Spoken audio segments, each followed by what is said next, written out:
How to fix the problem of still seeing not interested videos on TikTok. Hi guys, in this video I will show you how to fix the problem of not interested videos on TikTok.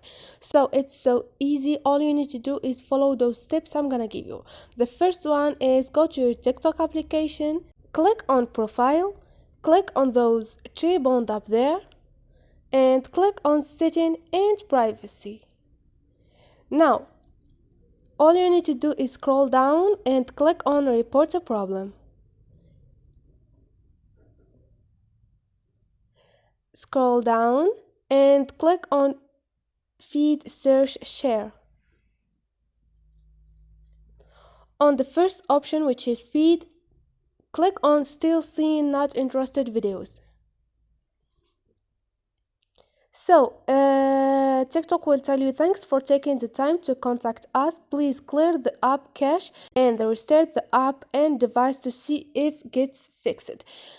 Now you should clear up cache. If this doesn't help you, all you need to do is click on no and click on need more help and take a screenshot or video shot of the content that not interested you and write your feedback. Tell them I'm not interested of those category of videos and something like this, and click on report. TikTok team will resolve your problem. It's gonna take up about 24 hours. And this is it, guys. Hope this video was helpful to you, and please, if you like the video, don't forget to subscribe and like.